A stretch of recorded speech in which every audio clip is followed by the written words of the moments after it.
Les gens que vous Par connaissez, qui? les forces occultes et ténébreuses. Lesquels? On m'a menacé de mort et j'ai fui mon pays. S'il avait fui délibérément, Qu'est-ce qui aurait poussé Issa Chiroma à la fuite? Mais pas parce qu'ils aiment Chiroma. Partir de Garoua, sortir du pays, avec tout ce qu'on peut imaginer comme renseignements et autres. Est-ce que cet exil trouve des éléments de justification? Issa Chiroma Bakary qui disait clairement en octobre dernier, le 26, que je ne quitterai pas mon pays. Le combat se passe ici. La manifestation de la victoire, c'est pour bientôt. Il rappelait que le combat se passe ici. Je ne fuirai pas. Je suis avec vous, s'adressant à ces jeunes militants qui avaient décidé de monter une sorte de garde devant sa résidence du côté de Garoua. Je ne fuirai pas. Je suis avec vous. Aujourd'hui, il est du côté de la Gambie. Est-ce que c'est une fuite, un exil ou un repli stratégique, lui, David Lobé? ce qui s'apparentait à de folles rumeurs ou à de minables cancans est aujourd'hui officiel. La Gambie a accueilli Issa Chiroma Bakary sur son sol dans le sillage d'un exil humanitaire. Cela veut dire que ce pays a agi par altruisme ou par solidarité à l'endroit de notre compatriote Issa Chiroma Bakary, qui était victime de harcèlement psychologique. Vous savez que le mode opératoire est connu chez nous.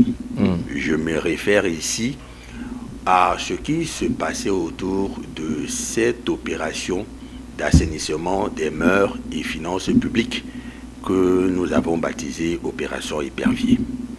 Il y avait d'abord la presse qui se faisait l'écho de cette initiative et qui pouvait même dérouler de façon chirurgicale les procédures d'arrestation des uns et des autres.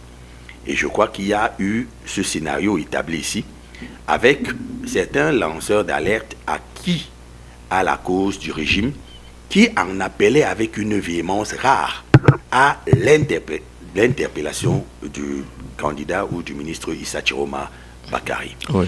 Je crois donc que c'est une décision de sagesse. Elle est sage parce qu'elle relève d'abord de la survie humaine.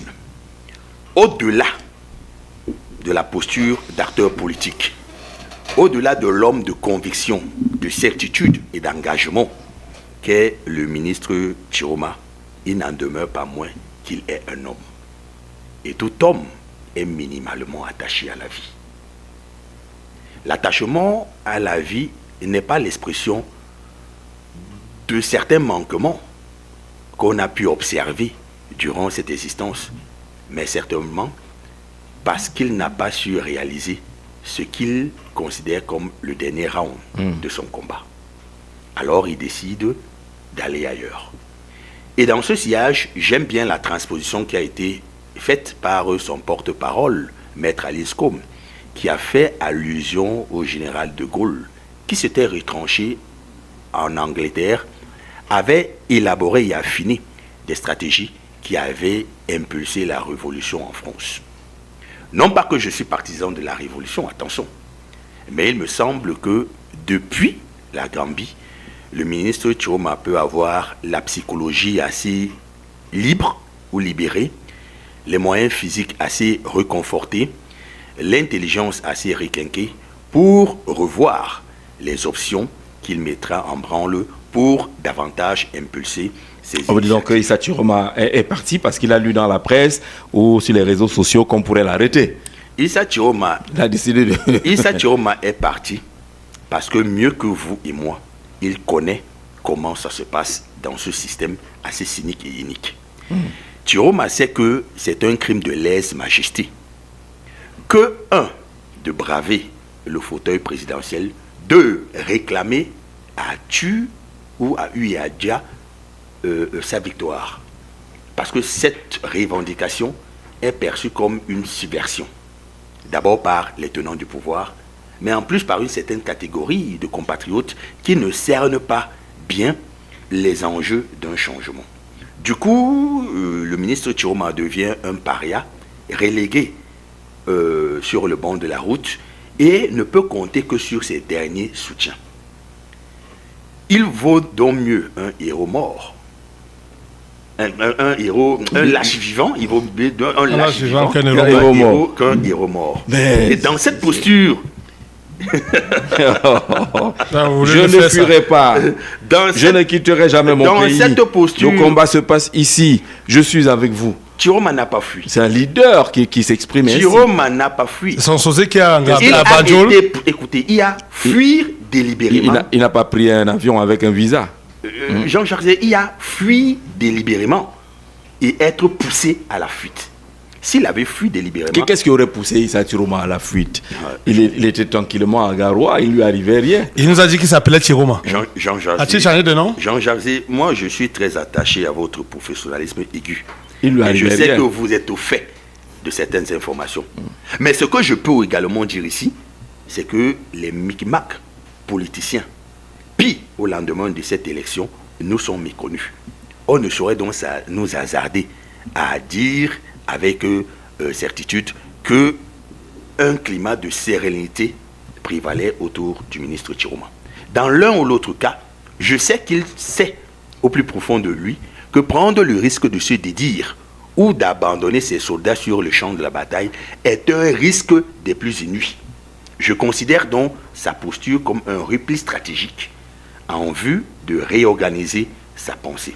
Maintenant, il faudrait que nous chutions en disant que les options de cyber... Alors, peut-être qu'on prend d'abord le corps cotongueur avant de chuter.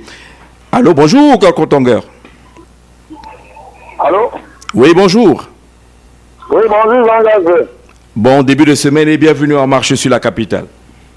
Merci, bon début de semaine à tous. La question... Oui, David me devait expliquer. Oui.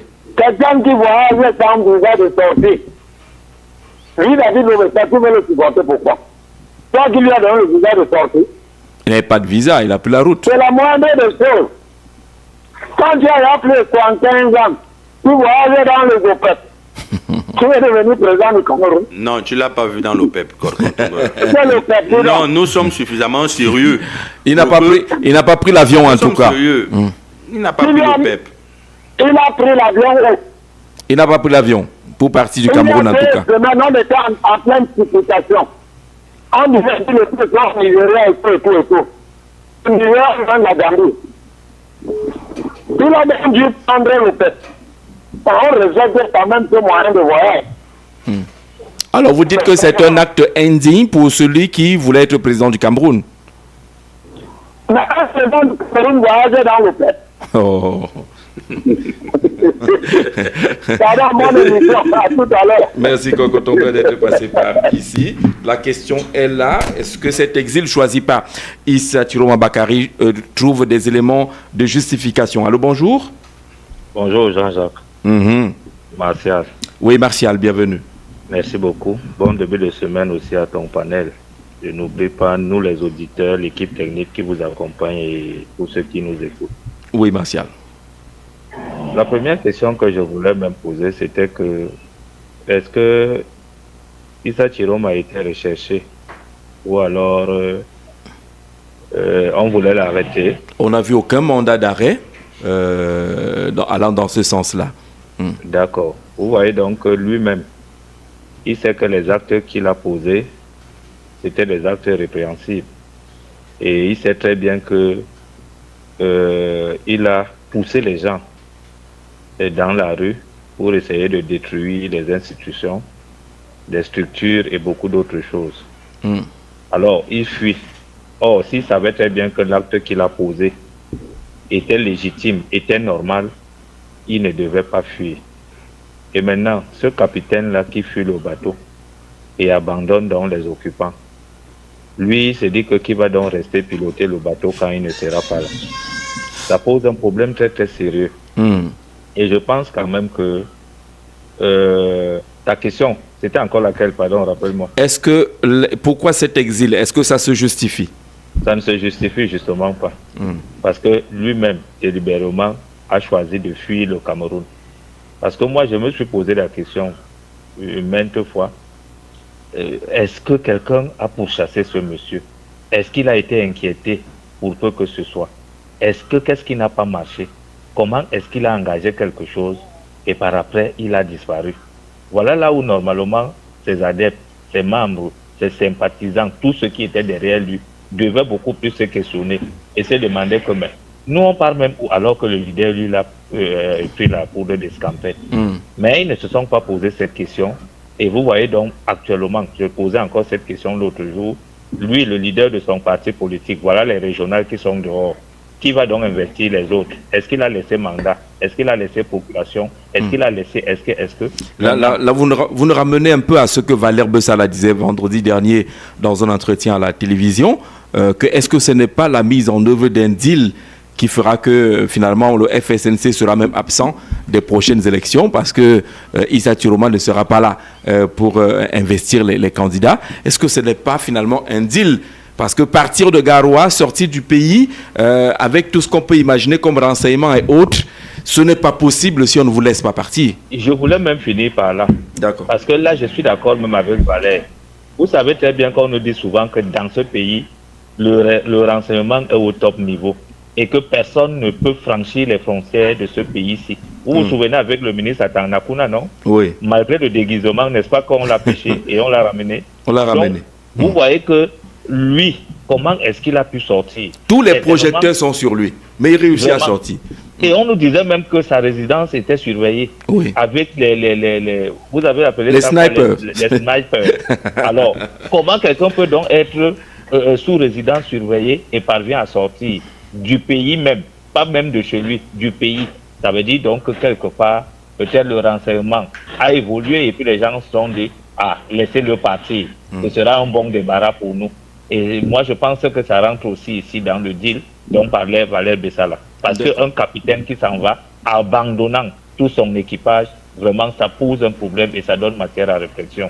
Merci beaucoup à vous. Merci Martial d'être passé par ici. Lui, David Lobé avait la parole. Oui, je vais essayer de rebondir par la chute de Martial. Qui était en train de s'interroger sur la porosité du renseignement. Un renseignement qui est légendairement connu comme des plus vifs et sérieux. Je veux que nous essayions très souvent de voir les choses sous plusieurs angles. Ce renseignement peut également être truffé de ripoux. De ripoux acquis à la cause du changement. Changement incarné par M. Chiroma, selon eux. Et donc, décider de faciliter... C'est quand même difficile. Là. Les niveaux de filtre sont élevés. Oui, les niveaux de filtre sont élevés, mais il n'en demeure pas moins que 2 régions de notre pays sont jusqu'alors des no man's land. Je serais donc tenté de vous retourner la question. Lesquels sont no man's land? Écoutez, une grande partie du nord-ouest. Non, c'est pas no man's land. Une grande partie sinon, on serait en difficulté. Sortir des frontières du Cameroun, là, être Issa Chiroma et partir aussi simplement, c'est quand même, il faut qu'on s'interroge. Monsieur Moubitan. Oui, Jean-Jacques. Oui, bonjour et bienvenue. Bonjour à son panel et bonjour, auditeur Marchand. Sur la question Issa Chiroma en Gambie, pourquoi cet exil? Est-ce que cet exil a des éléments d'explication ou de justification? Je dirais tout en gros que ça n'a aucune explication, Jean-Jacques. Si explication il y aurait celle de la preuve que derrière sa candidature avait un plan d'insurrection. Donc la présidentielle n'était qu'un prétexte, quoi. Il faut le dire sans embâche, Jean-Jacques. Parce que rien n'explique aujourd'hui que quelqu'un qui a été candidat à l'élection présidentielle, un mois plus tard se retrouve en exil alors qu'il n'y a aucun document, aucune preuve sur laquelle on peut se baser pour dire qu'il a été pourchassé. Et même s'il était pourchassé, quelles étaient les raisons pour lesquelles il était pourchassé? Est-ce parce qu'il a présenté sa candidature à l'élection présidentielle ou par rapport à ses activités post-électorales où il a demandé pratiquement l'insurrection au Cameroun? Donc, voyez-vous, je ne sais pas, j'ai quelques problèmes parfois avec mon grand frère David Lobé. Allez-y, exprimez-vous. Parce que quelque part, je me demande, mais bon sang, vous avez pratiquement tous les éléments devant vous. Mais vous vous obstinez encore à être dans une logique que je ne comprends vraiment pas, Jean-Jacques. Aujourd'hui, à l'heure où nous sommes, Jean-Jacques, il y a deux questions qui se dégagent dans cette histoire. La première, c'est celle de l'objet même de la candidature de Issa Chiroma. Si elle n'était pas suscitée, je vais dire quoi, si elle n'était pas là pour venir discréditer les autres candidats comme ça a été fait, ou peut-être, je vais dire quoi, amener les Camerounais, les distraire pour ne pas vraiment voir le vrai objectif qui était celui des Camerounais. Parce que l'option dont on parlait là, les éléments sont en train de se réunir pour dire que c'était lui véritablement l'option dans cette opposition-là. La deuxième, c'est est-ce que Chiroma, même s'il n'était pas l'option, est-ce qu'il était vraiment là parce qu'il fallait qu'il gagne l'élection? Est-ce que ce n'était pas un plan pour pouvoir prendre le Cameroun en otage et avec des ennemis externes et tout? Je vais citer par le fait qu'il soit en exil, croyant peut-être comme David le disait, il se replie pour mieux... Un repli stratégique. Un repli stratégique. Jean-Jacques, nous avons des précédents. Depuis 2010-2011, avec les événements qui se sont passés en Côte d'Ivoire, ont suivi, je veux dire quoi, la Libye et tout. Les Africains et les dirigeants africains se sont réveillés. Il est difficile maintenant qu'un opposant ou quelqu'un puisse aller s'allier à un autre pays pour pouvoir renverser un autre pays africain. Il serait difficile. La preuve, lisez bien le communiqué de la Gambie. Ils sont clairs là-dessus. Oui. Ça veut dire que Issa Chiroma, les actes que Issa Chiroma a posés ces derniers temps le prouvent parce qu'il est devenu tempéré, il n'est plus... Sa communication a vraiment changé. Oui. Alors que quand il était au pays, il était virulent. Maintenant, il est devenu plus posé, plus tempéré. Ses communications sont stratégiques. Il ne fait pas dans dans l'insurrection et tout. Et le communiqué le prouve. Donc, ceux qui croient qu'ils peuvent s'allier, aller dans un pays voisin ou africain aujourd'hui pour pouvoir servir de base arrière pour revenir attaquer leur propre pays, ils se trompent. Ils se trompent. D'accord. Donc vous ne comprenez pas cet exil de Issa Chiroma Bakary parce qu'il n'y a aucune preuve qui démontre qu'il avait un problème au Cameroun, qu'il était pourchassé, qu'il était menacé d'être arrêté et que pour le capitaine qu'il est censé être, il a abandonné les troupes pour aller se retrouver là-bas sans véritable explication. Et vous mettez même en doute la sincérité de sa candidature à l'élection présidentielle. Est-ce qu'il n'était pas seulement là monté pour affaiblir l'opposition? Est-ce que ce n'est pas lui le vrai pion du régime qui était dans l'opposition? C'est un ensemble de questions que vous posez dans votre intervention, M. Moubitan. La ligne reste ouverte au 6 91 94 38 29, au 6 75 14 90 16, au 6 93 62 38 28, au 6 76 78 06 53. Est-ce que l'exil de Issa Chiroma Bakary du côté de la Gambie trouve explication? Norbert Baudet, vous avez écouté les uns les autres sur la question. Puis je continue de dire que ça, c'est peut-être pour un repli stratégique en guise de négociation, puisque il nous souvient que Issa Chiroma, qui a été ministre des Transports entre 92 et 96, a d'abord connu un passage à vide jusqu'en 2009. Et vous savez que... Et il était virulent. Il était très virulent. Il courait les plateaux radio et télé. Il dessinait...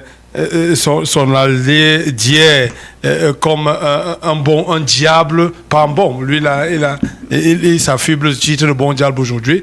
Mais vous voyez, quand il a été nommé dans le gouvernement de Yann Philemon de juin 2009, il est devenu l'avocat invétéré de Paul Biya. Maintenant, cet exil, est-ce que avec tous les postes stratégiques vacants du fait peut-être des décès et autres, est-ce qu'il n'est pas de négocier fortement à distance? Puisque le communiqué, Mazoman, je n'arrive pas à le... Mais est-ce que c'est la bonne attitude pour négocier? Imaginez-vous si Issa Chiroma, au sortir de cette élection, avait fait un communiqué pour dire merci à ceux qui lui ont fait confiance. C'est quand même 35,19% des Camerounais votants qui ont fait confiance à Issa Chiroma Bakary.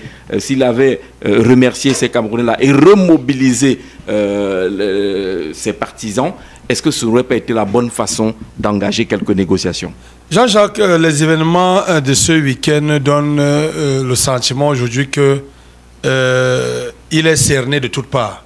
Aussi bien par ses alliés d'hier et même par le pouvoir en place, et davantage par ses alliés d'hier, puisque vous savez qu'il y a eu des espèces sonnantes et trébuchantes pour que le bon diable arrive au sommet de la pyramide. Maintenant qu'il n'a pas pu réaliser cet exploit, il faut bien respecter le deal. Est-ce qu'il est plus en sécurité étant au Cameroun? C'est toute la question. J'ai regardé un peu le retournement de la situation. Je vous ai dit ici la semaine dernière que les militants des partis alliés étaient plus violents sur la place publique que les militants du FSNC. Et vous voyez que ce week-end, le propriétaire du parti est retourné à la case départ. Ça veut dire ce que ça veut dire. Est-ce que, n'ayant pas pu respecter les deals, il n'a pas fait ce repli stratégique et dit non, je préfère encore recontacter mes alliés d'hier, parce que vous avez longtemps reçu son ex-porte-parole qui vous a dit qu'il y a un certain nombre de négociations qui ont été entamées avec l'ordre gouvernant. Mais il campait encore sur les positions. Est-ce qu'il campait sur ses positions de lui-même ou alors il était agi? Là est toute la question. Là est toute la question, Jean-Jacques. Parce que quand vous lisez les sorties des uns et des autres aujourd'hui, on vous dit par exemple que le candidat Chiroma a été un peu comme un pion au service des autres, qui calcule un peu la présidence comme étant le dernier élément qui manque à leur puzzle. Pour avoir déjà tout eu, dès qu'ils ont ça, je crois qu'ils ont atteint le sommet. Et le bon diable aurait été donc utilisé pour atteindre la première conséquence, c'est que les Camerounais se posent beaucoup de questions. Bien sûr. Est-ce qu'il nous a pas roulé? Pourquoi avons-nous fait confiance à ce monsieur? S'ils ne se mordent pas les doigts, ceux qui ont fait confiance à Issa Chiroma Bakary. C'est ça qui est la question. Donc, il a donc été utilisé. Est-ce qu'aujourd'hui, puisque après on a suivi des histoires du genre, il faut rembourser l'argent? Puisque vous savez qu'avant que la candidature du président Kamto soit recalée, il y a eu un voyage à l'étranger. On nous parlait de 6 milliards mobilisés par la diaspora de ce côté-là. Maintenant qu'il s'est rallié à Chiroma, est-ce qu'une partie de l'argent n'a pas été reversée là? On est interrogatif sur la question. Est-ce qu'une partie de l'argent n'a pas été mobilisée quand je vous ai dit sur ce plateau que certaines sources bien concordantes nous ont fait état de ce que les lanceurs d'alerte, certains du moins établis à l'étranger, ont eu chacun 20 millions avant de commencer à soutenir Issa Chiroma. Mais depuis un moment, vous voyez qu'ils ne font plus de sorties, ils ne font plus de vidéos. Comme quoi, il y a quelqu'un qui ne paye plus la note quelque part. On prend un marcheur au téléphone. Allô, bonjour.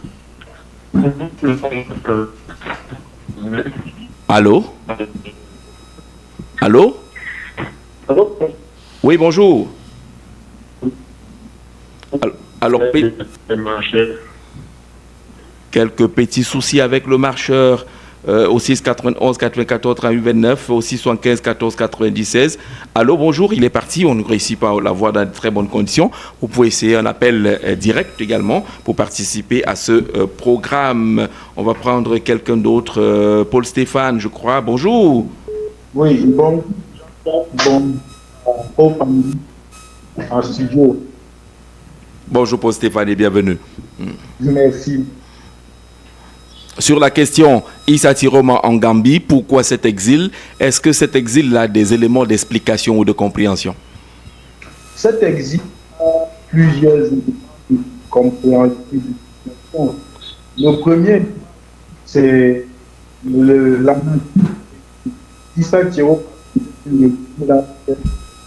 Il n'a pas besoin d'attendre qu'on lui fasse une convocation pour arrêter. Alors, Paul Stéphane, est-ce que tu n'es pas sur haut-parleur? On a l'impression que vous êtes sur haut-parleur.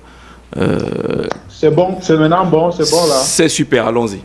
Voilà, je disais qu'il y a plusieurs éléments qui peuvent expliquer sa sortie. Déjà, le comportement du système politique en place, puisque lui-même il a servi ce système. Il sait que tu n'as pas besoin qu'on te serve une convocation pour t'arrêter, compte tenu de la tournure des événements. Ça, c'est le premier élément. Le deuxième élément, pour moi, qui me semble plus intéressant, et ça c'est mon point de vue, c'est que en fait, Issa Chiroma a préféré sauver des vies. Sauver des vies. Oui, je vais m'expliquer. Oui, il faut vraiment t'expliquer, Paul Stéphane. Vous voyez tous les jeunes qui étaient devant sa résidence à Garoua et qui étaient prêts à mourir en disant qu'on ne peut pas arrêter Issa Chiroma. Il fallait faire un choix. Laisser ces jeunes mourir pour lui ou alors sortir. Il a décidé encore qu'il ne les protégeait pas assez. Hein. Ces jeunes étaient là. Non, mais ce qui est certain, c'est que des gens allaient mourir s'il fallait arrêter Chiroma. Ça, il faut être vrai. Est-ce que c'est... Bon, d'accord. Allons-y. Oui, donc ça, pour moi, je pense qu'en fait, il a compris que son ambition ne doit pas être au-dessus de la vie d'un Camerounais. Certainement, à la suite de certains événements, il s'est rendu compte que, donc les gens sont morts comme ça, simplement parce que j'ai dit que manifester. Non, la vie des Camerounais n'est pas au-dessus de mes ambitions. Autant mieux sortir du Cameroun. Et quand vous analysez, c'est Paul Stéphane, oui, vous allez arriver sur le dit tout à l'heure, mais est-ce que ça aurait pas été plus facile de faire une sortie pour dire qu'il y a une élection, avançons, préparons les prochaines élections. Les gens n'allaient pas rester campés devant sa maison, on serait passé à autre chose. Sauf que vous avez des gens que vous avez entraînés dans une logique, vous ne pouvez pas sortir aussi facilement. Il faut sortir de façon élégante et en utilisant la politique politicienne. En réalité, c'est une sortie, quand vous analysez, c'est une sortie qui vise justement à empêcher que les gens meurent encore une fois de plus ou même une fois de trop pour rien, en réalité. Sauf que vendredi, il appelait quand même aussi à des manifestations. Lui-même, il était conscient que ça ne pouvait plus fonctionner. D'accord. Il est dans une logique de, j'ai envie de dire, de ne pas baisser la face à ceux qui lui ont fait confiance, mais en même temps, il est dans une logique de reconnaissance même, en fait, de l'institution présidentielle actuelle quand vous analysez. Et je sors en disant que quand vous analysez, en réalité, vous avez l'impression qu'il y a eu un deal en offre qui consistait à dire que, bon, pour limiter la casse, nous, on va te laisser sortir du pays.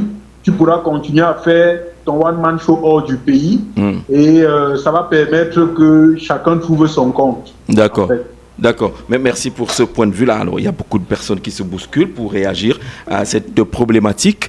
Issa Chiroma en Gambie, comment comprendre cet exil, cette sortie du pays d'ailleurs. Valère Bessala disait qu'elle n'est possible que si on débranche les renseignements, si on débranche le système, et débrancher veut dire qu'il y a eu un deal quelque part pour lui permettre justement, on ne sait pas trop pourquoi, de sortir du pays. On va rapidement prendre un autre marcheur sur le 675 14 96. Allô, bonjour. Bonjour, monsieur Jean-Jacques. Oui, c'est monsieur. Vous, Emmanuel de Damas. Emmanuel de Damas, welcome. Okay. Merci, thank you so much, my dear brother. And, bonjour à tous ceux qui sont avec vous en studio. Oui. Permettez-moi de dire que ce débat que vous avez mis est très très intéressant et ça pose donc beaucoup de problématiques. Yes. Oui. Et le problème maintenant, c'est quoi? Il faut se regarder au fond et dire la vérité aux Camerounais. Parce que lorsque j'écoute certaines personnes qui parlent ou bien ceux qui viennent intervenir, le mensonge ou bien la manipulation, ce n'est pas bien parce que notre pays, nous devons aimer notre pays, M. Jean Jazé. Oui. Nous devons regarder la tristesse et la profonde, les problèmes profonds qui peuvent nous tremper dans un problème qu'on va demander comment donc on se trouve là, quand on dit mensonge. Oui. Nous avons compris, M. Atangandi, au nom du gouvernement, parce qu'il représente le gouvernement du Cameroun, et parler à maintes reprises que M. Issa Chiroma va être responsable de ses actes et même sa porte n'est pas en enfer. Et c'est pour dire quoi que le gouvernement est prêt à lui arrêter. Et même la semaine passée, il a dit ça. Donc, lorsque les gens viennent dire qu'aucune menace, aucun document authentique était là pour arrêter M. Chiroma. C'est très, très désolant parce que nous, qu'est-ce que nous sommes en train de parler ici? Nous sommes en train de parler des questions des élections. Est-ce que la question qu'on doit poser, c'est que quoi? En termes de direction, on dit que ça doit être un jeu ou bien une fraternité entre nous-mêmes les frères. Ça doit nous amener à une situation où on voit les mots. Ça doit nous amener à une situation où on voit certains de nous frères camerounais qui furent. Maintenant, pour revenir maintenant fondamentalement dans votre question que vous avez posée. Parce que je vois certains gens qui viennent pour se moquer comme si c'était les moqueries, ou bien ils veulent lancer un défi. Faisons attention. Avec ce que M. Issa Chuma a fait, comme le monsieur qui a dit, le monsieur qui est là en studio, il a dit c'est un repli stratégique. Et pour moi, je vois comme un très danger, c'est un danger pour le Cameroun. D'abord, pourquoi? Parce que M. Issa Chuma, il maîtrise le système. Et il connaît donc comment combattre contre ce système. Et c'est pour ça que même dans certains médias que moi je participe là, il dit que l'État camerounais a tout l'impératif ou bien toute l'obligation de dialoguer avec M. Issa Chuma. Parce que c'est inadmissible, nous connaissons la vérité et qui a gagné ces mêmes élections, M. Jean-Jacques Brice. Ben, moi je connais la vérité officielle. On ne peut pas continuer à dire qu'on veut tromper les Camerounais parce que la preuve en est quoi? Si le gouvernement camerounais a toujours dit aux Camerounais qu'il faut abandonner la rébellion, il faut abandonner l'influence pour venir au pouvoir et être dans les unes.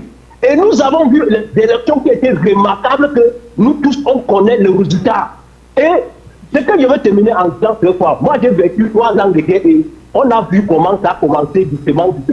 J'ai vu. Et c'est la même chose que nous sommes en train de voir et demain maintenant, on va commencer à regretter. Emmanuel. Maintenant, ce n'est pas le moment d'insulter. Maintenant, ce n'est pas le moment de demander si quelqu'un était vraiment là pour les élections parce qu'on a vu les résultats. Et si on veut terminer en disant qu'il était là pour blaguer, mais il a eu 35%. Comment donc ne pas respecter en démocratie? On doit respecter les souffrances de ceux qui sont même perdants. C'est pour dire quoi qu'il a certaines quantités de population ou bien un peuple qui est derrière lui, il a le système. Donc il faut qu'on fasse très attention, M. Jean-Jacques. D'accord. Merci beaucoup et bonne journée. Merci Emmanuel. Nous rappelons que les résultats ont été proclamés par l'instance en charge de la proclamation des résultats et nous les connaissons. C'est ceux-là qu'on retient dans l'histoire du Cameroun et que tout se passera bien.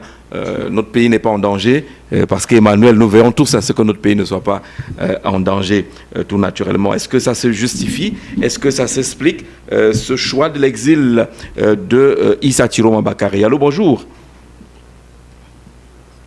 Oui, allô, bonjour. Bonjour, Jean-Jacques. Bonjour à tout le panel. Oui, monsieur. Brice Olangena. Oui, Brice Olangena, qui a quelque peu disparu.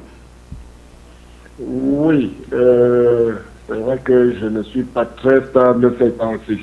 Et quand je suis revenu, même ce n'est que ce matin ou hier soir que je me suis rendu compte que vous n'êtes plus à 102.8.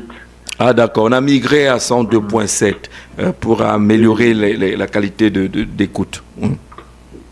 Justement. Vous avez raison. Alors, pour parler de la thématique de ce matin, pardon, ce que vous avez peut-être omis de dire dans le communiqué du gouvernement gambien, c'est que Issa Chiroma serait en négociation. Oui. Il serait en négociation. En négociation avec qui? Avec qui? Je crois que Norbert Boudé a soulevé la question tout à l'heure. Maintenant, j'ai une autre question. Vous croyez sincèrement qu'en 2 mois, Issa Chiroma aurait pu avoir l'électorat qu'il a eu là? En 2 mois, Issa Chiroma. Il y a donc eu un mot d'ordre derrière Issa Chiroma. Oui. Du coup, Issa Chiroma est conscient que en 2026, il ne peut rien gagner aux municipales et aux législatives. Oui. Il n'a aucun poids politique. Il n'a aucune base politique. Mais moi, j'ai été à Garoua. J'ai été à Garoua et je vous assure que même à Garoua, il ne pèse d'aucun poids politique. Il n'a aucune base politique. Donc, du coup, on va se poser la question. L'Église catholique qui nous a apporté Dieu aurait également introduit le diable au Cameroun. Le diable qui désormais est adulé au Cameroun. Juste c'est l'Église catholique qui a commencé à parler du diable. le régime nous aurait-elle introduit le diable au Cameroun, le bon diable ou le mauvais diable, de toutes les façons le diable.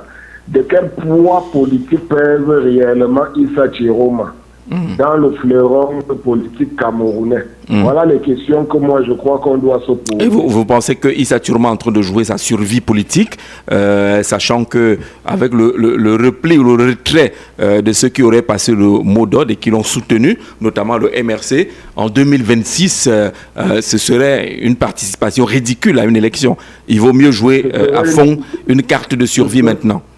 En fait, puisque en 2026, tous ceux qui ont voté pour lui vont voter en 2026 pour leur véritable parti. Oui. Il n'a aucun militant du FSNC qui ait voté pour lui. Il n'y a aucun... D'abord, il y a quel militant? À un moment, il faut qu'on soit sérieux. Hein? Il n'a aucun militant, il n'a aucune force politique. Je me demande, bon, vous comprenez qu'il ne joue même pas sa survie politique, il joue sa survie elle-même, il joue sa survie lui-même.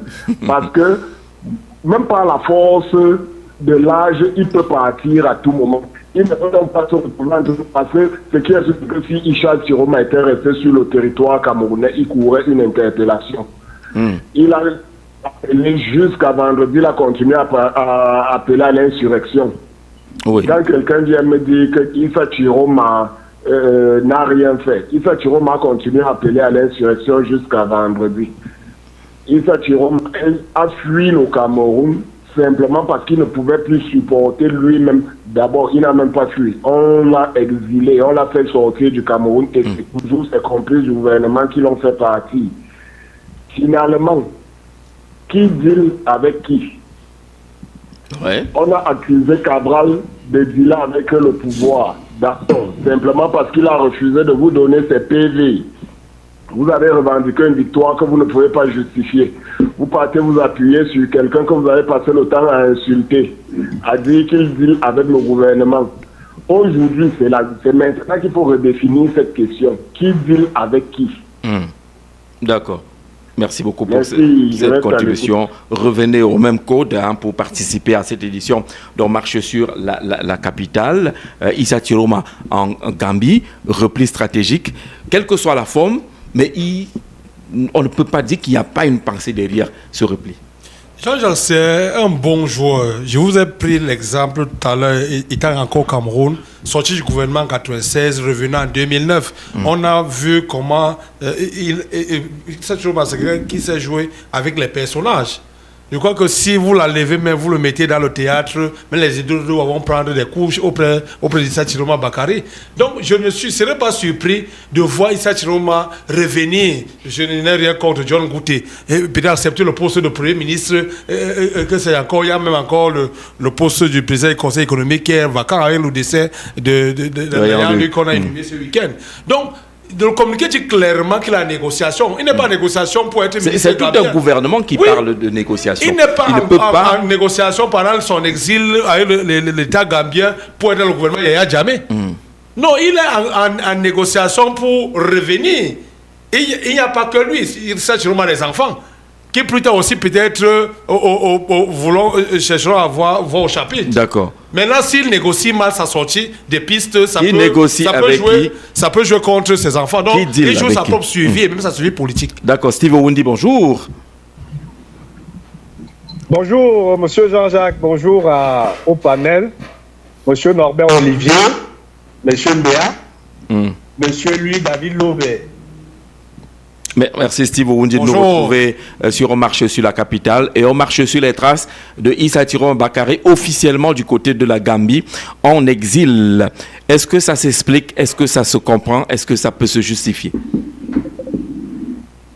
Oui, déjà, je ne sais pas pourquoi vous dites que M. Issa Chiroma Bakary a choisi de s'exiler.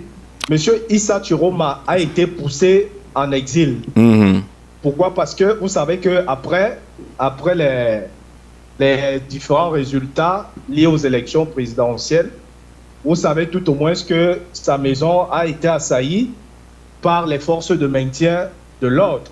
Bon, Assaï, je crois pas qu'on s'est attaqué à sa maison. Attaqué à la maison de Issa Tiroma. Non, quand votre résidence est déjà militarisée, comment est-ce qu'on devrait appeler ça? Pas Assaï, en tout cas. Avant les élections... Qu'est-ce qui nous dit que c'était même pas pour protéger Issa Tiroma, la présence justement de ces hommes en tenue, ces hommes en armes? Qu'est-ce qui nous dit que c'était même pas pour le protéger? On ne peut pas protéger quelqu'un et puis lui professer des menaces de temps en temps, puisque lui-même il disait que il fait l'objet de beaucoup de menaces. On l'appelait au téléphone, on lui disait ci ou ça. Donc du coup, il pleurniche là. C'est un ancien comme aussi, n'oublions pas ça, Steve. Il s'est communiqué, Issa Tiroma. D'accord, allons-y. Vous dites donc qu'il n'a pas choisi l'exil. En disant que les hommes politiques, il ne faut pas trop leur faire confiance. Mais néanmoins, il faudrait qu'on soit minimalement, n'est-ce pas, assez objectif lorsqu'on pose un certain nombre d'analyses. Bon, maintenant, pour ma part, j'estime qu'il a été poussé en exil du fait de toutes ces menaces-là. Est-ce que ce n'est pas trop facile? Quelqu'un qui s'engage à l'élection présidentielle, il sait qu'en 2018, celui qui était deuxième a connu un peu de prison aussi, et ainsi, il devait être préparé, non? Et lorsqu'il s'engage à dire à ces jeunes que je suis avec vous, je finirai, je ne m'enfuirai jamais, le combat se passe ici, ça montre qu'il devait être plus déterminé que cela. Après 2 ou 3 coups de fil, il s'en va. Si on était réellement dans une démocratie et non dans une dictature comme c'est le cas, M. Issa Tiroma ne serait pas parti. Il allait assumer ses propos, il allait faire le combat sur place, mais connaissant comment le régime fonctionne, il n'avait pas d'autre choix que de prendre cette voie-là. Au moins c'est pour sa sécurité et pour continuer d'œuvrer pour ces Camerounais qui l'ont élu. Parce que pour ma part, moi j'estime que M. Issa Tiroma, quoi qu'on dise, n'est-ce pas, reste la personne la mieux à même pour cette élection qui vient de se tenir, à tenir tête au pouvoir en place. Parce que, comme je vous le disais dernièrement à la télé, M. Kamto éjecté, il fallait quelqu'un d'assez féroce. Et M. Tiroma était la personne la mieux indiquée. Maintenant, aujourd'hui, il se trouve en exil. Ce n'est pas par ses choix, c'est parce que, évidemment, il n'avait pas outre mesure. Donc, et moi je dis c'est malheureux pour notre démocratie, parce qu'en même temps, on ne peut pas nous dire que nous sommes dans un État démocratique et que le deuxième que vous avez déclaré au Conseil constitutionnel, deuxième à une élection, se retrouve en exil.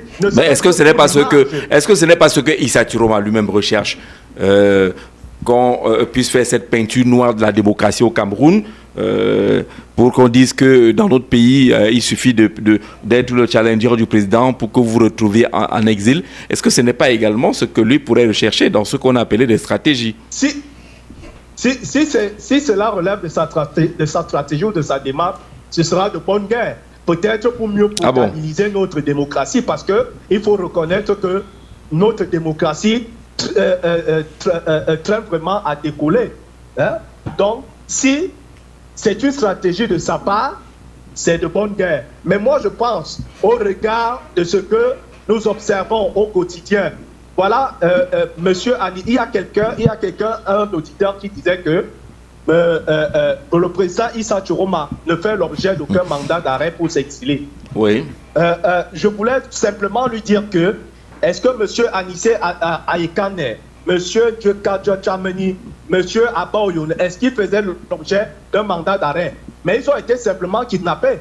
Qu'est-ce qui nous dit que ce n'était pas la même procédure qui était, ça dit, ce n'était pas le même mode opératoire qui était réservé à M. Issa Tiroma. D'accord. Que nous avons vu tout ce qui a tourné tout autour. Donc, ce que je veux dire pour finir, pour terminer, c'est que aujourd'hui, moi je suis de ceux qui, je ne sais pas, pourront trouver vraiment quelque chose de bien à dire pour le président Biya. Parce que vraiment, on regarde de la façon, cette mauvaise façon de faire. On parle un peu de Tiroma. À une élection ne devrait pas se retrouver en exil. D'accord. C'est regrettable. Maurice Kamto ne s'est pas retrouvé en exil. Non, mais sauf qu'il a subi. Il a été en prison. Il a subi tout ce qu'il avait à subir, tout ce qu'on lui a fait subir. C'était peut-être de son bon gré, c'était peut-être ce que lui a décidé d'assumer. D'autres peut-être n'ont pas cette force pour pouvoir assumer toute cette tyrannie-là. D'accord. C'est ça le problème. Ils n'ont pas cette force-là. Kokotonga, rapidement. Oui, j'enlève. Oui. Je vous dis qu'un président du Cameroun ne voyage pas en hôtel. Mais quand c'est chaud, tu fais comment? On nous a dit qu'il y a des gens ici au pays qui sont entrés par les trous des climatiseurs. Quand ça chauffe, l'OPEP est là. Comment ne pas prendre l'OPEP? Allô, Kokotonga? Il est parti avec son OPEP dans cette affaire-là. Jean-Jacques Béat, vous avez écouté Steve Ouroundi tout à l'heure, qui établit quand même des bonnes raisons pour qui aurait poussé Issa Chiroma à partir. Il n'y est pas allé de son bon gré. Il y avait quand même un contexte qui devenait assez difficile, presque violent en tout cas. J'ai suivi les intervenants, les différents intervenants, et pas seulement Steve Ouroundi. Vous savez, on ne peut pas dénier le côté de la peur d'un homme, parce qu'il faut dire que M. Chiroma a fait preuve qu'il est un peu heureux, pur et simple. C'est un peu heureux. C'est vrai que pendant tous ces événements, il est resté enfermé chez lui, pendant qu'on appelait les gens à aller marcher. On parle de militariser. J'ai suivi, on a militarisé son domicile, mais il faut dire que cette militarisation était aussi pour sa protection à lui, Chiroma. Il faut le dire clairement. C'est important. Parce que si il était vraiment menacé, comment aurait-il fait? Il serait jamais pour sortir de chez lui. Je rappelle d'ailleurs, vous savez mieux que moi, qu'au Cameroun, il y a au moins 10 services de renseignement au Cameroun, en passant par la DST, tout ce qui va avec. Comment a-t-il fait? Et des unités spéciales, notamment dans cette partie du pays. Parce qu'on oublie qu'on est dans le nord et qu'il y a des unités spéciales qui opèrent là-bas depuis des années. Depuis des années. Il est sorti de chez lui, tout doucement, il s'est rendu jusqu'au Nigeria. Si Ouroundi va me dire ce qu'il pense, mais je dis, il n'était pas menacé. Puisqu'il ne pouvait pas quitter son domicile. Sans l'aide, puis ça le dit maintenant, sans l'aide du gouvernement de Yaoundé. C'est pour ça qu'on interroge les deals. Y aurait-il eu deal? Valébé, ça est clair que ce n'est pas possible. C'est quelqu'un du commandement qui a travaillé dans le Nord qui vous dit que ce n'est pas possible si on n'a pas débranché les renseignements, c'est-à-dire leur dire que non, laissez, ou si on n'a pas débranché les unités spéciales pour leur dire que laissez, parce qu'on est quand même allé chercher au Nigeria. Pas seulement à Tanakuna, même les chefs, comme on les avait trouvés là, en Bazonie. On est parti les chercher au Nigeria, mais lui, il est arrivé au Nigeria, il a traversé, aujourd'hui, là, en Gambie. Je vous laisse voir le reste. Maintenant, vous savez, Jean Jazé, il est facile pour un homme de se gargariser, d'être menacé. Puis moi, je peux dire que je suis menacé, on veut me tuer. Mais les gens qui demandent l'exil font ça. Hein? Mais ils commencent à crier partout que je suis menacé, je suis mort. C'est le commun de ceux qui veulent l'exil. Il commence à crier qu'il est mort, il est menacé. Après, il prend ses amis, on fait une photo de lui, on le verse un peu la boue, on le fouette un peu là, les traces de fouet, on filme, il dit que me voilà qu'on veut la tuer. Dès qu'il filme comme ça, il part demander l'asile et il part. Je crois qu'à ce niveau, les Camerounais sont assez matures, ou bien devraient être assez matures. Chiroma, vous dites peureux et il manque de leadership. Je dis c'est un peureux. Je dis clairement, Chiroma c'est un peureux. Vraiment, il n'y a pas à aller de gauche à droite, c'est un peureux. Vous voulez que Chiroma fasse comment? C'est un gars qui a subi après 84. Hein? Mais il a subi, il est revenu encore à la charge en 2025. Aujourd'hui, il fuit encore comme une souris. C'est pour dire qu'en fait, les Camerounais doivent savoir que la politique n'est pas le voie bébé. Quand on s'engage dans cette voie, on est prêt à assumer tout ce qui va avec. Et on doit être le dernier à quitter le bateau. Dans cette affaire des derniers là Non, je n'ai rien dit. J'ai dit dernier dans cette affaire des derniers à quitter le bateau. Parce que même quand le bateau est en train de se noyer, le capitaine du bateau doit rester, se rassurer que tous ses compagnons ou tous les locataires du bateau sont sortis. Mieux vaut. Mais lorsqu'on. Vraiment, lui, David, quand on va être président de la République, on assume. Parce que aujourd'hui, on parle des grands hommes, on parle du président sud-africain, Mandela. Mandela pouvait fuir par la Namibie, pouvait bifurquer vers le côté là-bas, fuir, aller au Zimbabwe. Mais il a assumé sa prison. Il était même plus heureux que ses geôliers. C'est-à-dire qu'il était en prison. Oui. Mais il était plus heureux que ses geôliers. Alors, on a 3 personnes connectées. On va essayer la première qui est là. Allô, bonjour. Ok, merci beaucoup, M. Jean-Jacques. Très rapidement. Oui. C'est vous, Emmanuel Damas. Emmanuel. Je viens pour répondre à cette question que vous avez posée. Comment donc il a pu... Oui. Moi, je dis, M. Jean-Jacques, les gens sont tellement naïfs. Et quand vous dites que M. Bessala, il a dit que c'est impossible que vous pouvez plus tant l'accord de gouvernement camerounais, ça c'est d'être naïf. Permettez-moi de dire ça. Comment ça? Pourquoi je le dis ça, c'est parce que il faut comprendre quelque chose que M. Issa Tourouma, là où ils étaient, avec le moment qu'il est quitté du Cameroun, c'était un moment très très décisif et très dangereux que le gouvernement camerounais ne pouvait pas risquer d'arrêter M. Issa Tourouma à l'heure là parce que ça pouvait déclencher une situation terrible. Donc c'est des deals. Deuxième aspect, quand on regarde en termes de la démocratie, le gouvernement camerounais veut toujours montrer une bonne image pour montrer qu'il y a la démocratie, il y a la paix, il y a donc un semblant, un sorte de parce que ça devait être un scandale. Que comment donc on sort d'une élection et vous arrêtez directement quelqu'un parce qu'on dit qu'il a quitté le texte, vous voyez? Donc c'est pour dire quoi que ça devait être quelque chose de scandale terrible que le monde entier n'a jamais vu.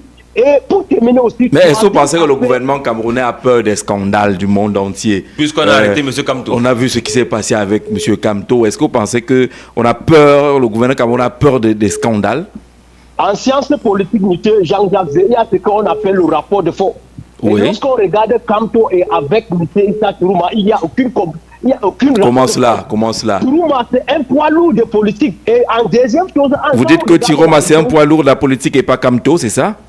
C'est ça, exactement. Vous savez que c'est les militants du MRC qui ont donné le chiffre à Kamto, hein? Non, ce n'est pas seulement des militants de RDP, c'est moi. Du MRC, pas du MRC. Du MRC. Même sur les réseaux sociaux, l'armée, entre guillemets, cybernétique, là, c'était pas les hommes de Tiroma qui faisaient le combat. Monsieur Jean-Jacques, ça c'est archi faux. Les gens sont sortis partout au Cameroun pour voter M. Issa Tourouma. Même chez moi, les gens ont risqué la vie. Chez moi, à Bamenda, ils ont défié les ambassadeurs. Mais pas parce qu'ils aiment Tiroma. Non, c'est le problème. Parce qu'ils veulent le changement. Oui, le problème, il faut comprendre, c'est que quoi, les Camerounais, ils ont assez, ils ont déjà fatigué et ils veulent le changement. C'est ça la vérité. Donc, pour terminer, le gouvernement camerounais ne pouvait pas arrêter Issa Tourouma. Ça devait déclencher quelque chose de catastrophique dans notre pays. C'est ça la raison. D'accord. Merci beaucoup d'être revenu. Emmanuel, on prend quelqu'un d'autre qui revient également. Oui, Martial. Merci beaucoup, mon frère. C'est vrai que Mbo est venu me bousculer là. Déjà à peut-être 3 minutes. Asia, allons-y, vous êtes déjà là. Je voulais déjà d'abord dire à un de tes panélistes là que, vous savez, en 84, Issa Tourouma était tout feu, tout flamme. Vous savez que quand on est jeune là, on n'a pas trop peur de la mort. Hein. Mais plus on prend de l'âge, plus on commence à craindre la mort. Et vous savez qu'il a vécu sur un plateau en or. Donc, ce qui fait qu'il avait déjà oublié tout ce qu'il a subi étant jeune. Donc, la vieillesse, ça devient trop compliqué. De l'autre côté, il y a quelqu'un qui est effacé là. Vous savez que les adeptes de Tiroma, à un moment donné, perdent souvent même parfois le bon sens. Qui vient nous prendre des exemples sur les Abaoyo, qui ont fait des déclarations ouvertes en télévision et dans les réseaux sociaux. C'est le cas de flagrance. Alors, quand il vient dire que pourquoi on les a arrêtés alors qu'ils n'avaient pas de mandat, quand vous venez pousser les jeunes à descendre dans les rues en direct, c'est quoi? Et de l'autre côté, on a parlé là quelque part de négociation. On négocie même avec qui? C'est ce que donc comment les gens sont. C'est-à-dire, il sort de lui-même, il fuit de lui-même. Maintenant, il part dans des pays. En fait, on négocie parce que il devient comme une menace de ce côté-là. Et il devient gênant. Parce que, partant du Nigeria, le Nigeria aussi regarde les relations avec le Cameroun, qu'il existe entre eux et le Cameroun. Ils se disent que mais le type qui va venir rester ici peut permettre à ce que les bonnes relations que nous avons avec le Cameroun prennent un coup.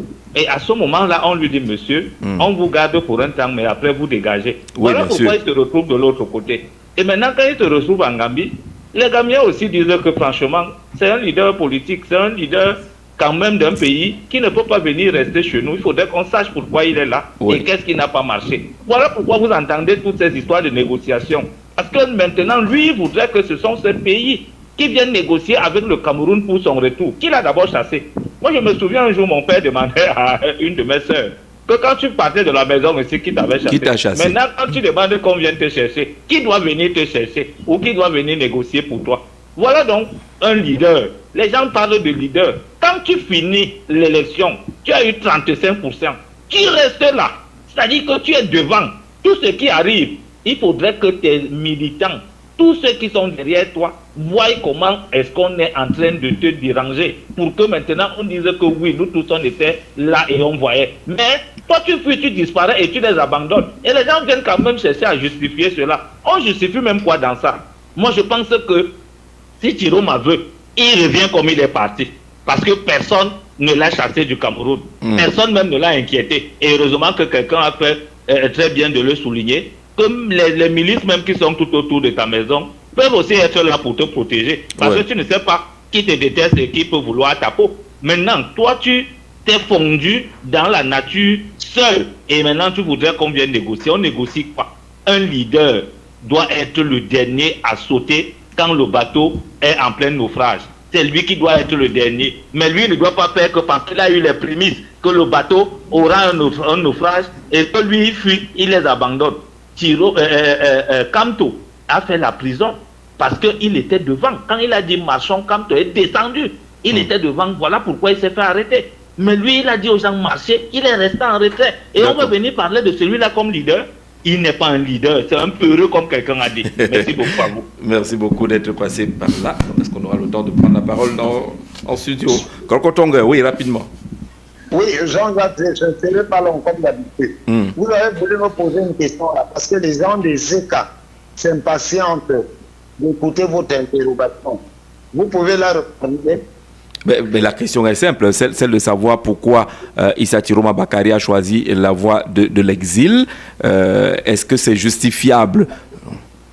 Monsieur Jean-Jacques, dans mon prologue, si vous suivez très bien, il m'est arrivé de vous dire qu'un futur président du Cameroun ne voyage pas l'OPEP. À l'OPEP, oui. L'OPEP, les Camerounais comprennent très bien. C'est un moyen de transport clandestin.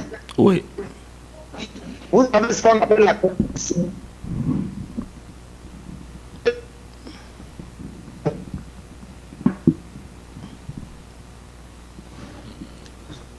Alors, il est là, Kokotonga. Il est à Boumiébel. Il est à Iseka ou à Boumiébel? Allô? Oui, on t'écoute, Kokotonga, allons-y. Jean-Jacques, vous étiez aux États-Unis, on vous a donné l'autorisation de sortir, non? Oui, bien sûr. Vous disposez de documents officiels. Absolument. Est-ce que M. Issa Chiroma, en tant que citoyen camerounais, a bénéficié de l'onction de la police de frontière pour se rendre à l'étranger? Mais comment vous avez peur de mots? C'est un clandestin. Un clandestin de fonction avec les OPEP. Que ce soit la pirogue ou la moto. Quelqu'un me dit même qu'il a pris la moto du Nigeria en Gambie. C'est pas très loin. Bonne émission, à plus tard. Merci beaucoup, Kolkotonga. David Lobert, dans tous les cas, on ne peut pas dire qu'il n'y a pas une stratégie qui est pensée derrière cet exil de Issa Chiroma. Je vais faire peu le cas du registre injurieux qui a été impulsé ici par Jean-Jacques Biya, qualifiant Issa Chiroma Bakary, cet homme politique d'envergure dont la bravoure est des plus chevaleresques de peureux. Je les laisse assumer. On a quand même vu les vidéos d'un monsieur qui dit ils sont où? Ils sont là.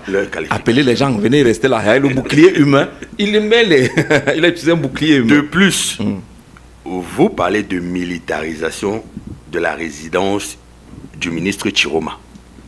Parce que vous ne voulez pas utiliser l'expression consacrée. En fait, il a été assigné à résidence surveillée. Non, mais l'assignation à résidence, c'est un acte. On prend un acte. Mais écoutez, nous sommes dans le jeu politicien. Sa résidence est surveillée, mais il n'a pas été assigné à résidence. Nous sommes dans le jeu politicien. Et la formalisation des actes est superficielle. Puis, lorsqu'on veut se vernir des oripeaux d'hommes imbibés de démocratie, n'oubliez pas qu'on veut présenter à la face du monde que nous sommes un système démocratique. Alors, il y a un paramètre que nous n'avons pas exploré pour essayer de comprendre l'attitude du ministre Chiroma. Ce paramètre est adossé sur des précédents historiques. Jean-Jacques, il faut rappeler ici que le moule qui encadre la pratique et la praxis politique en Afrique francophone a été élaboré par les forces néocoloniales. Ces forces néocoloniales ont énoncé que face à l'homme lige qui a été choisi pour représenter ou relayer leurs intérêts, toute forme de contestation doit être neutralisée et annihilée. Et ce paradigme résiste à l'épreuve du temps, particulièrement en Afrique centrale. Parce que, comme vous pouvez le constater, les chefs d'État qui trustent dans les États en Afrique centrale sont encore d'une autre époque. Je préfère lui dire ainsi. Et ces chefs d'État sont donc moulés par ces exigences de brutalité et de sauvagerie face à toute velléité de contestation ou de remise en cause de leur gouvernance. Prenons le cas au Congo, Brazzaville. Qu'est-ce qu'on a fait de Jean-Marie Mokoko, de général, neutralisé, embastillé de façon inhumaine? Prenons le cas du Gabon. Qu'est-ce qu'on avait fait de Pierre Mambundu, de André Mbaobame, cassé et sauré? Qu'est-ce qu'on a fait de Severo Moto en Guinée équatoriale? C'est le sort réservé aux hommes politiques dynamiques et zélés. Au Cameroun, c'est également le cas. Parce qu'en 90, ce qu'on ne veut pas vous dire, c'est qu'il y avait une résurgence des pro-Aïdjo, incarné ici par Samuel Eboa et Victor Aïssim Fondo. On est donc allé dépêcher Bello Bouba Magari de l'autre côté, qui avait présenté des garanties de docilité pour venir être donc le rempart, mieux l'instrument de contre-attaque de ces velléités. Et depuis 1990, il y a un sacro-saint principe en vigueur et en rigueur dans le champ politique camerounais. Il y a un homme politique fort, trop fort, incarné par le décideur central, et autour de lui, il y a des petits. Il n'y a pas de moyens. Et lorsque vous avez l'outrecuidance d'être populaire et de vous identifier comme moyen ou comme pièce de rechange ou comme un élément alternatif, vous êtes donc neutralisé et annihilé. D'accord. C'est ce qui se passe donc exactement dans le champ politique. Et c'est ce qui a poussé Chiroma donc à prendre le chemin de l'exil. Monsieur Moubitan, pour votre dernière contribution. Chiroma n'a pas fui. Vous avez poussé. Monsieur Moubitan, pour votre dernière contribution, allons-y. Vers la fuite. Oui. Je suis vraiment amusé par la prise de parole de mon aîné, Louis David Lopez. Il faut dire une chose, Jean-Jacques. Il y a quoi? Oui. Ce que vous ne voulez pas apprendre par vous-même, vous finirez par l'apprendre à vos dépens. Je le répète, ce que vous ne voulez pas apprendre par vous-même, vous finirez par l'apprendre à vos dépens. À vos dépens. Oui. S'il me comprend bien, il comprendra de quoi je veux parler. On me parle du poids politique de Issa Chiroma, Jean-Jacques. L'élection, les 35% ne doivent pas nous tromper. Et je vais prendre un autre exemple. Regardez ce qui est arrivé à Bello Bouba. Ils doivent comprendre que leur époque est révolue. Il y a eu une situation, un événement qui s'est passé, qui a été ponctuel sur l'élection présidentielle 2025. Et cela ne peut même pas, cette situation ne pourra jamais se reproduire, on peut dire dans 2 ou 3 mois. Non, ne le dis pas. Attends, lorsque tu dis que c'est ponctuel, tu veux donc affirmer que la soif du changement était juste ponctuelle? Non, je dis pas simplement la soif du changement. Moi, je parle de soif du changement. Et cette soif peut être relayée lors des prochaines écéchéances électorales. Mais Chiroma incarne cette soif. Écoutez, donc vous pensez que c'est un heureux hasard? Non, attendez. Les leaders sur lesquels vous avez misé se sont retrouvés où? Non, laissons ça. Il n'y a pas de hasard. Mobita, d'abord, vous allez réagir. Ne désacralisez pas la posture de Chiroma. Allez-y, monsieur Mobita. Jean-Jacques. Oui. Je n'ai pas parlé de la soif du changement. Elle est réelle et elle est constante. Sauf que cette soif se retrouve butée à pouvoir trouver la personne qui peut porter le porteur. Oui. Justement, c'est pour ça qu'on est un peu on balbutie en attendant de trouver le véritable porteur. C'est ça qui a amené certains au niveau de chez Tiroma. Et on se rend compte que ça a été une erreur. Ne croyez pas que on peut, si on remet l'élection présidentielle ou l'élection municipale demain là, on va encore refaire la même erreur en allant vers Tiroma. Comme ce truc-là, on ne peut pas. Jamais. Non. Toi, tu n'as pas voté Tiroma pour dire que tu regrettes. Pas voté. Voilà. Qui te dit donc que ces partisans sont en train de regretter leur choix? Toi, tu as voté pour l'ordre établi. Ne te substitue pas aux autres, mon frère. Ne dis pas que les gens regrettent. Qui regrette? Qui t'a dit qu'il regrettait? Quel est le partisan officiel de Tiroma qui t'a dit ici qu'il regrettait? Toi, tu as voté pour l'ordre établi. Les partisans officiels. Avec plusieurs. Non, laissez Mobita de développer. Son point de vue. Oui. Je vous dis, sur ce point de vue, j'en ai causé avec plusieurs qui ont voté Tiroma, qui m'ont dit ils le regrettent aujourd'hui et ils voient mieux le plan qui était derrière Tiroma. Je vais chuter pour dire une chose. Jean-Jacques Dedéa l'a dit. Jean-Jacques Zé, on a vu Ounyobe rester faire le combat jusqu'à payer de son sang. Oui. Neutraliser. On a vu, oui. Wandi, neutraliser. Et je vous dis, Ounyobe et les autres et ses partisans avaient la possibilité de négocier. Ils ont même été appelés à la table de négociation. Ils ont refusé. Si on me parle aujourd'hui de la négociation que Tiroma serait en train de faire avec le régime en place aujourd'hui, ça trahit une chose, celle de la véritable mission de Tiroma, qui n'était jamais le changement là, dont on veut nous faire croire. Ça veut dire qu'il était là pour des intérêts égoïstes, lui ou rien, ou pas. Ce n'était pas le changement ou la population. Parce que s'il pas négocier, les négociations seront pourquoi? Qu'il soit Premier ministre, ministre, président de l'Assemblée nationale, Premier ministre ou quoi. Et là, quand il sera là-bas, la population va profiter de quoi? Le peuple profitera en quoi? Dans ça. Ce qu'il est en train de négocier là aujourd'hui, disons qu'il est en train de négocier. Il négocie quoi? Pour qui? Les négociations là vont être bénéfiques au peuple, à lui-même, à sa propre famille, à sa suivi personnel. Donc il ne faut pas qu'on se trompe. Une chose est sûre, que ces partisans, ceux qui ont voté pour Tiroma, le disent sans honte, qui se sont trompés et on essaie de redresser et à... D'accord. Quand on écoute M. Mobita, Jean-Jacques Béa, c'est que la démarche de Issa Tiroma, c'est celle de quelqu'un qui ne veut pas perdre aussi la face parce qu'il n'est assuré de rien par rapport à un soutien de partisans. Son parti n'est pas d'implantation nationale. Il ne peut pas aller face aux prochaines échéances électorales sans ce genre de garantie. Et donc, il faut sauver la face. Il faut sauver la face, Jean-Jacques Zé, parce que M. Tiroma, en bon calculateur, sait pertinemment qu'il ne vaut dans son score de 35%.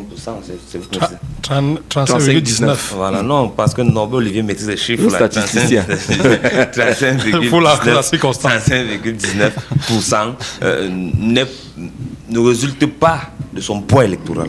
Mais est-ce que c'est une curiosité? Est-ce que c'est une curiosité? Ça résulte du mécontentement ou du mal-être de la population camerounaise qui ont voté une personne. Mais ça résulte également des jeux des alliances qui sont une pratique standard et usuelle dans le champ politique. C'est tout à fait normal que d'autres leaders viennent en soutien à un candidat. S'entend à l'étroit.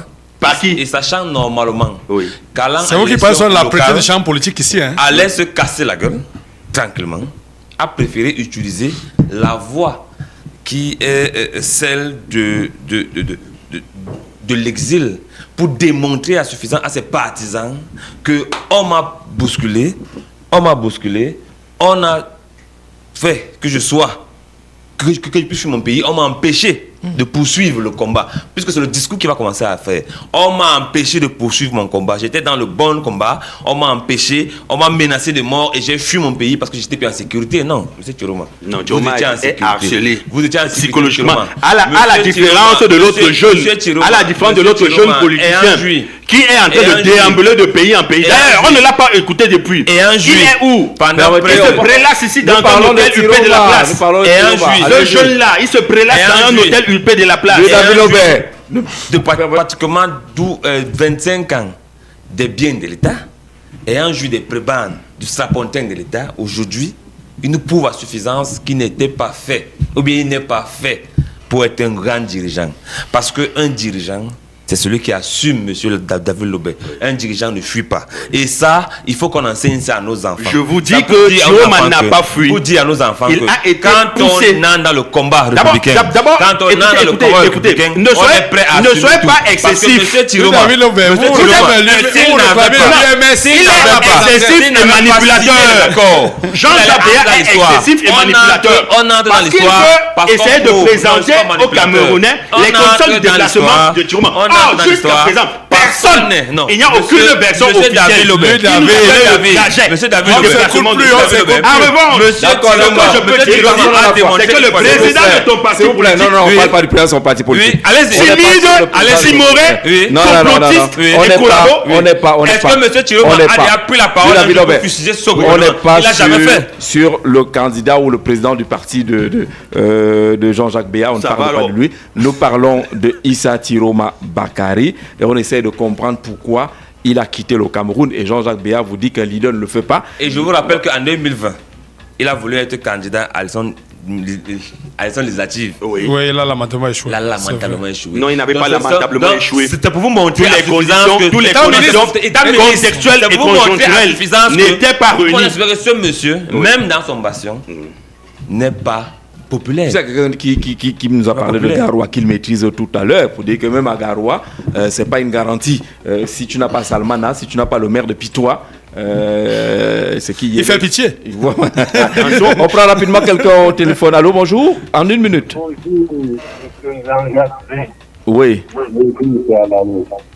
Allô. Allô. Allons-y rapidement. Alors vous coupez le haut-parleur de votre téléphone. Est-ce que vous pouvez supprimer le haut-parleur du téléphone? Je n'ai pas de haut-parleur. Allons-y alors. Ok. Allô? Oui, on vous écoute. Oui, je salue votre panel. Et je veux donner une parole de sagesse. Voilà.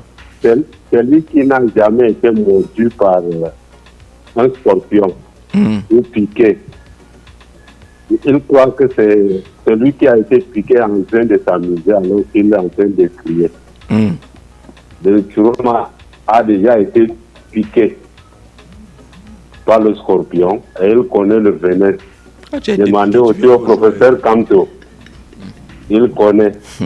Même Jean-Jacques Béa qui est bavard l'a demandé un peu à Cabral. Il a un peu goûté au venin du scorpion. Non, mais on ne va pas penser que c'est comme ça que ça marche au Cameroun. Si tu as été mordu par le scorpion, je parle là en avec les scorpions, tu dois être préparé. Si tu as déjà été mordu une fois et que tu reviens, ça veut dire que tu sais déjà ce qu'il faut faire. Tu es immunisé. Tu es immunisé. Ne viens pas après, tu fuis encore comme quand tu vois le scorpion en train de ramper, tu prends des dispositions. Quand tu es en train de te comporter, non, c'est exactement ça. Merci. D'accord, merci. Alors, on va sortir de l'émission rapidement. Norbert Boudier-Bodé, qu'est-ce qu'on dit finalement, qu'est-ce qu'on comprend au regard des positions des uns et des autres? Chiroma, c'est une mort politique qui est en train de s'annoncer? Je ne serais pas péremptoire, mais Chiroma n'est pas le leader tant espéré par les Camerounais qui l'ont voté avec le soutien des partis alliés. Je veux bien, je loue bien la culture de l'autre, de lui, David, qui veut nous embrouiller, mais même au Brésil, au Brésil, là, Da Silva a emprisonné son prédécesseur au poste, Jair Bolsonaro, qui écope désormais de 27 ans de prison. Donc, pour quelle raison? Pour corruption, hein? Il ne peut pas traiter quelqu'un, un président élu par la majorité des Camerounais, d'un homme lige. C'est pas l'homme Lige qui a refusé de signer les accords coloniaux, les 11 accords le 26 décembre 2020. On peut avoir de la sympathie pour Tiroma, mais traiter quand même pour le bien d'homme Lige, ça allait vite en besoin. Donc, tu es parti à l'école, c'est pour ça que tu as parti au Boula. Moi, si j'ai insulté Paul Biya, comment vous voulez finir avec moi comme ça, non? Je peux dire que voilà, je protège David Robert. Issa Tiroma n'est pas le sauveur tant espéré par le peuple camerounais. Il est là pour les calculs politiques. Si on l'appelle demain, le nom SGPR, on n'a rien contre Ferdinand Gongo. Issa Tiroma va dire qu'il s'est trompé, il s'est égaré à les égarer. Encore qu'il a l'habitude de nous rouler dans la farine. Bien sûr. Il dit qu'il joue avec les intérêts et même avec les cœurs des Camerounais qui espèrent mieux. Il n'est pas là pour le changement. Il est là alors, pour le quelles que soient les raisons, les Camerounais disent quand même qu'il n'y a pas eu un combattant, un leader résistant. À peine ces difficultés post-électorales ont commencé, qu'il s'était déjà réfugié. Lui, David, peut nous citer un combattant, Souley Aïdjo. Souley Aïdjo. Ouais. Je suis en train de vous dire que Ruben Omniobe étaient des combattants impétueux et intrépides. Ouais, ils ont été cassés, brisés. Ils vivent au Cameroun. Vous avez cité.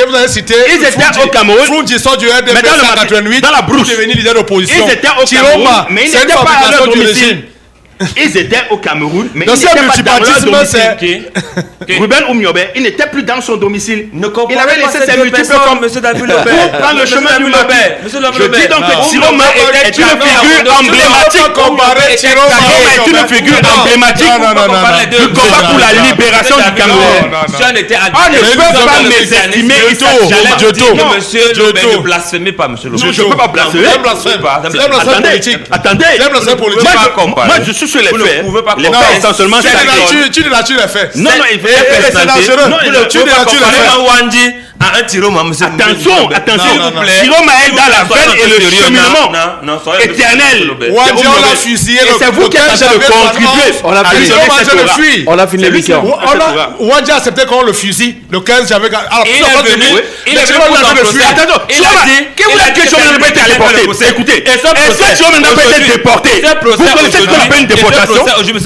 Tiroma a été déporté. Ce procès aujourd'hui n'est pas enseigné dans les écoles. Qu'est-ce qui vous dit que Tiroma n'a pas été déporté? C'est-à-dire pris de force par un véhicule. Par qui? Mais par les gens que vous connaissez. Les forces occultes et ténébreuses. Lesquelles? Les forces occultes et ténébreuses.